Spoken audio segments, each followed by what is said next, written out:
Good morning, Knicks Nation. Today is Thursday, the 12th day of November 2024, 12/12/2024. I hope you're all safe and healthy today. I hope your family is safe and healthy, and that the needs of you and your family in terms of food, shelter, clothing, as well as health are being met today. Blessings upon those that work in the healthcare field, along with the first responders who every day are trying their best to save lives. Those also that pick up garbage to keep our places clean, and those that make deliveries for our convenience. Double blessings on the men and women out here trying to help, rescue, deliver, and recover the teenagers and children that are victims of child molestation and pedophilia. People that are also victims of pornography and child pornography, prostitution, child prostitution, human trafficking, and sex slavery. Double curses on the perpetrators, the profiteers, and those perverts that drive the demands for these industries. Finally, double blessings on the homeless. More than 600,000 men, women, children, families, veterans, senior citizens, homeless in the United States of America, and millions around the world in similar or worse conditions. Blessings upon them, for theirs is the kingdom. There was a basketball game last night. The New York Knicks lost at Madison Square Garden to the Atlanta Hawks, 108-100. Now, this was a very interesting game, as we know it's going to be. It was a very hard-fought game, as we knew it was going to be. And there's a couple of things. Number one, let me just say right off the top, last night, the Atlanta Hawks were the better team, period. Last night, the Atlanta Hawks won that game because they were the better team and they wanted it more. Not that the Knicks didn't, but it is what it is, okay?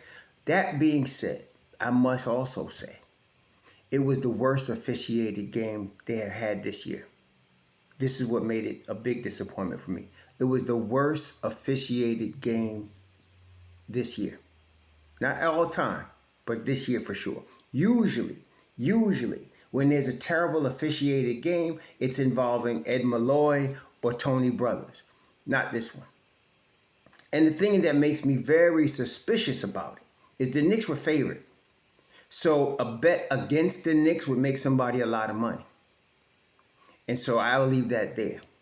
But it was a terribly officiated game. But the Atlanta Hawks, give them credit, they were the better team last night. Okay, it would have been more even. And because the biggest person that got hurt the most by the referees was Karl Anthony Towns. El Gato Grande was taken out of the game mentally and with foul trouble as a result of the referees. And that was huge in this game. So in this game, the Knicks started off, the plan that I talked about yesterday morning was working to perfection. Anybody that Trae Young was guarding, they went at. And they were very successful. They started the first quarter up 28-22.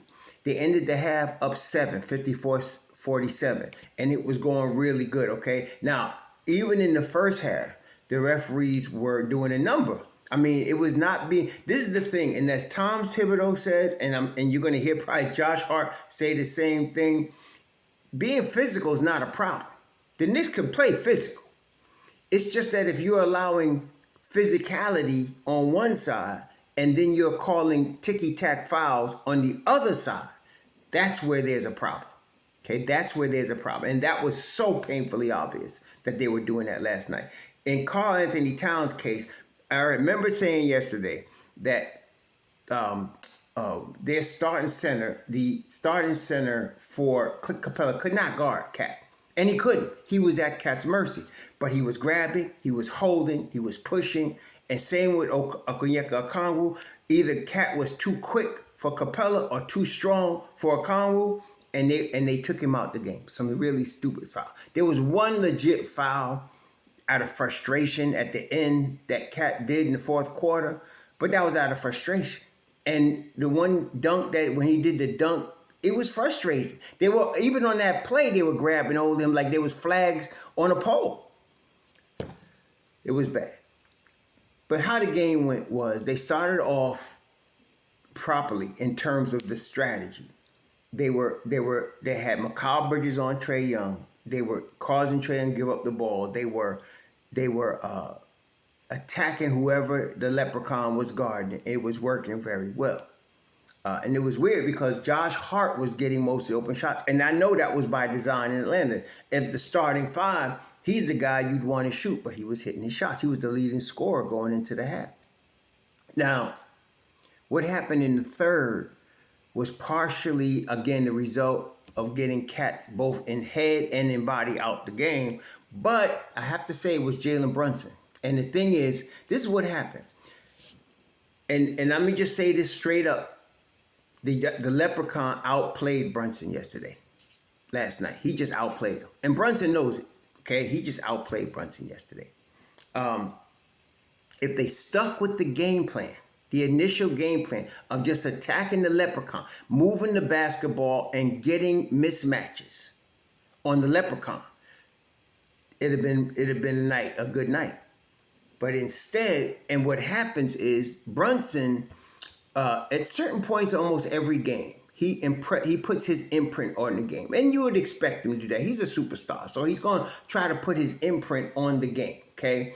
And in the third, he decided to try to take over. The problem was Dyson Daniels. Dyson Daniels locked Brunson up. And instead of passing the basketball, moving without it, they were trying to set all kind of picks. Daniels was fighting through the picks and was still there. There have been other teams that put tall guys. That's a common thing. Mikal Bridges was on the Leprechaun. That's a common thing with point guards that are very, superstar point guards like a Leprechaun or a Brunson. You put a tall, lanky dude on them and hope they can stay in front of him. Most of the time, they can't. Dyson Daniels did. Now, what do you do in those situations? Well, you don't force it. You go back to the game plan of moving the basketball and attacking the weak guy, which was still Leprechaun, attacking the weak guy. That is what they should have did. But Brunson kept trying to force his will. He ended up shooting 5 of 15, and there's many telling stats here, but one of the big telling stats was Cat got 15 shots and Brunson got 15 shots. In a game like this, Cat needs 20 shots. He needs 20. They should have kept going to him and made Atlanta come out on him and then continue moving without the ball, and things would have been fine. But Brunson was forcing it. Many times, Deuce was standing in front of him and he's trying to force a shot or force it. And Deuce was getting shots that were forced. Deuce was 2 of 8, and he was getting shots that were at the end of the clock and forced. That's why part of why he was 2 of 8. But he was one of the only guys on the team that was +2 because he was trying to facilitate. But Brunson really messed up in the third quarter, in my view. He should have let the game come to him. And this is the thing why I say Trae Young outplayed him. The Knicks were loaded for bear against the Leprechaun. Again, they were attacking him on defense, and on offense, they were making sure he did not force anything. He did not force anything. He let the game come to him. He picked his spots. And when he had opportunity, he would get to the hole and do that little floater off the backboard. He was picking his spots. He was not forcing it. In the third quarter, Brunson was. That's one of the big differences of the game. Also, one of the things we know the Knicks have to do on a consistent basis is offensive rebound. They were hammered on the offensive boards, 22-12. There were way too many opportunities. That presented right there 10 extra opportunities to score for the Atlanta Hawks. You cannot do that in the league in a game of this magnitude, especially in the league at all, but especially in the game of this magnitude. So they were 22-12. That's 10. That's a huge, in the NBA, that's a huge discrepancy on the offensive board. Yes, we could use Mitchell Robinson, but we can't use that as an excuse.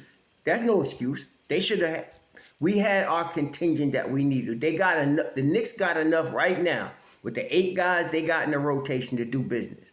But no, 22-12. Nah, that's no good. That ain't gonna cut it. Now, while Atlanta shot 13 of 20 from the line, the Knicks shot 9 of 15. 2 problems with that. 2 problems. You could always tell when the referees are doing a bad job when there's a discrepancy in foul shooting. So the Knicks got 15 foul shots. Atlanta gets 20. That's not good, especially in a game where both teams are equally physical. That's not good. And of course, shooting 60% from the line ain't gonna get it done either. Brunson missed two of the two shot foul.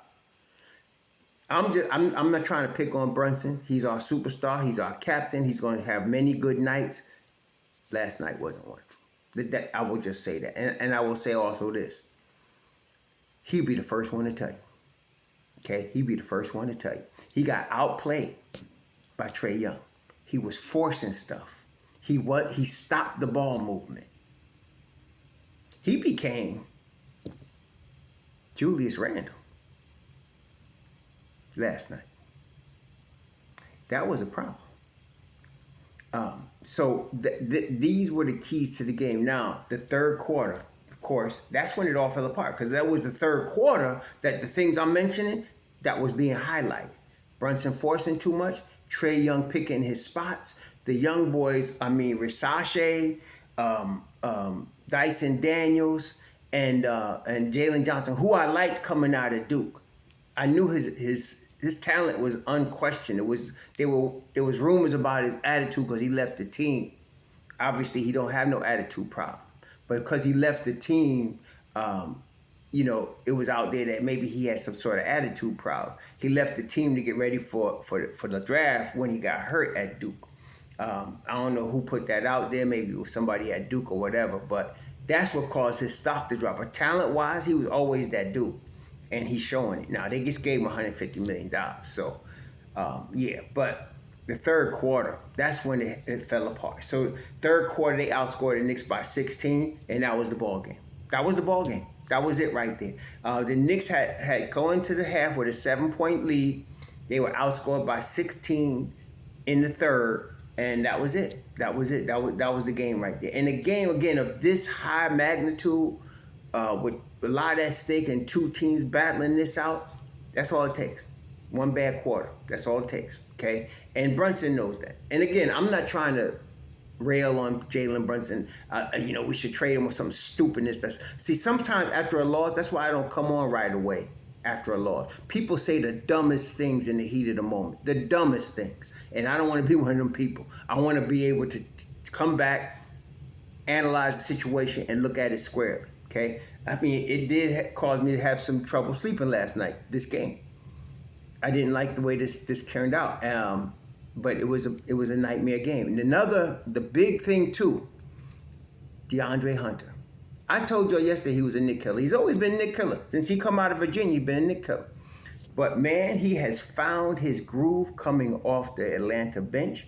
He played 29 minutes last night. He scored 24. He was plus 10, 8 of 15. He hit 4 3-pointers. He is the first guy that I've seen, even T.J. McConnell, when he would get back buckets off Deuce. This guy dunked with Deuce on him and then going to turn around and say he can't guard me. That was the bench game. And their bench yesterday, scored 43 points. The Knicks bench scored, what they scored in the Knicks bench? The Knicks bench scored 14 points. Now, again, a lot of that, like I said, Deuce wasn't getting good shots. He's the Brunson coming off the bench. And he does not force shots, but you got to move the basketball.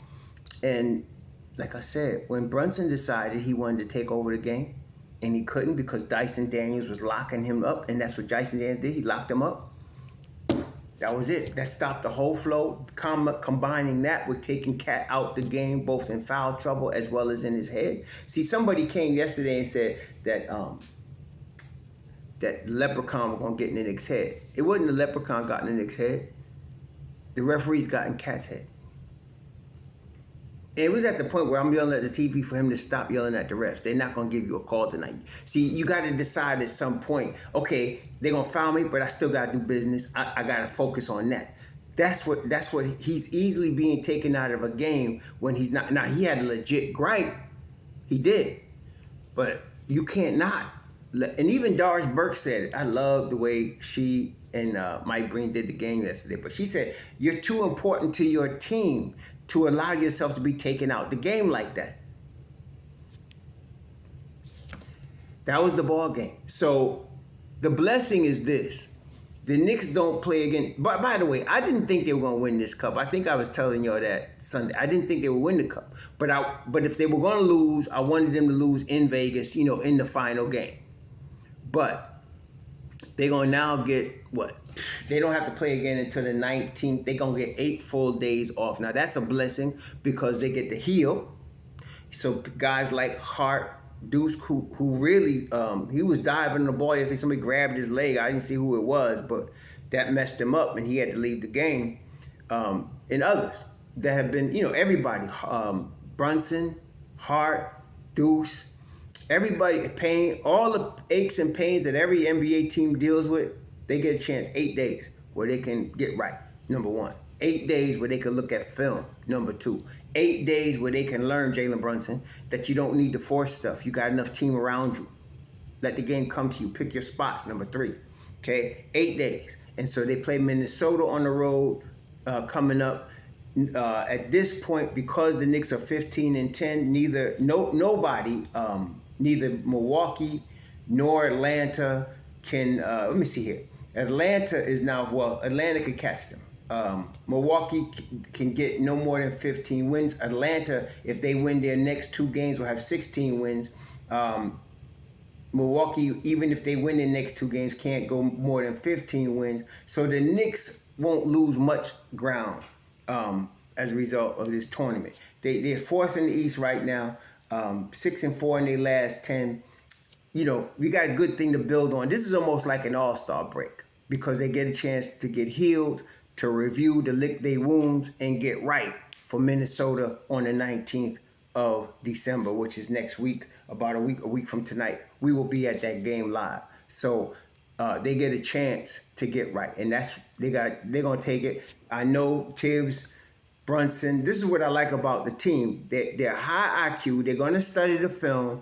They're gonna evaluate what happened, and they're gonna come back ready. So in a nutshell, there's always going to be guys that come at Brunson like that. Dyson Daniels is having a career year, and he's very young. He's still 21, but he's hitting his open threes, which was the big thing. He could always play defense, but he's hitting his open threes, and he was doing it last night.